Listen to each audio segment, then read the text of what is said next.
Bonjour, je suis contente de vous voir et mon sujet est d'Haïti et dans mon exposé, je vais parler d'Haïti.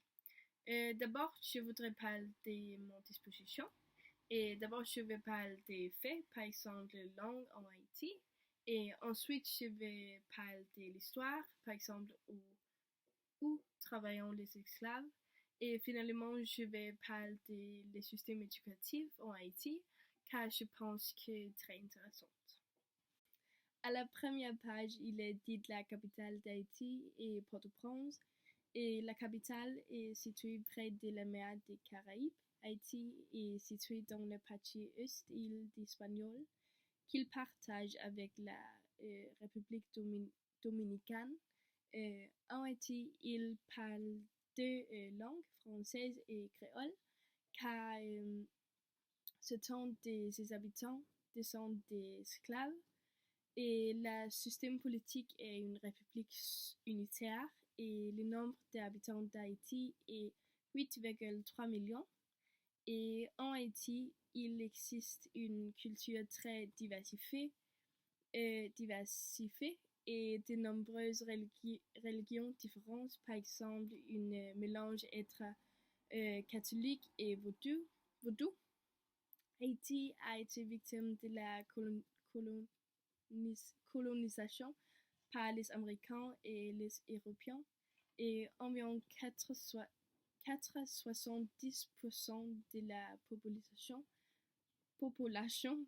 habite dans la campagne et ils sont très pauvres et le reste habite dans les villes et ils construisent une petite élite.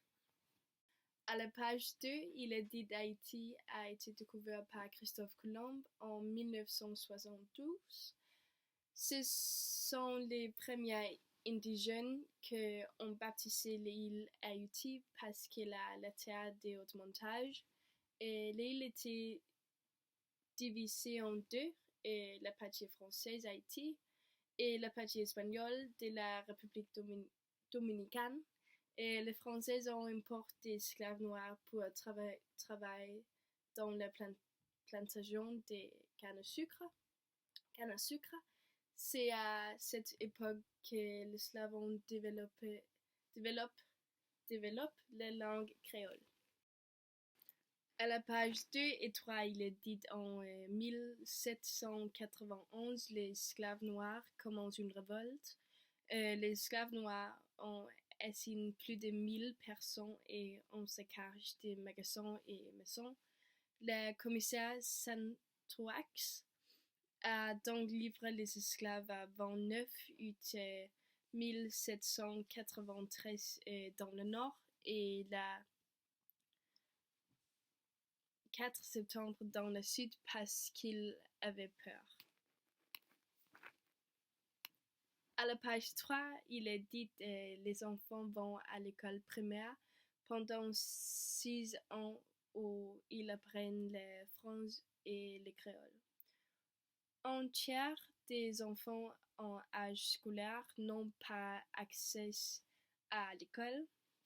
Il y a un problème très grand et une petite partie des enfants vont à l'école mais maximum 4 ans et ce n'est que 1,2% enfants qui font des études supérieures.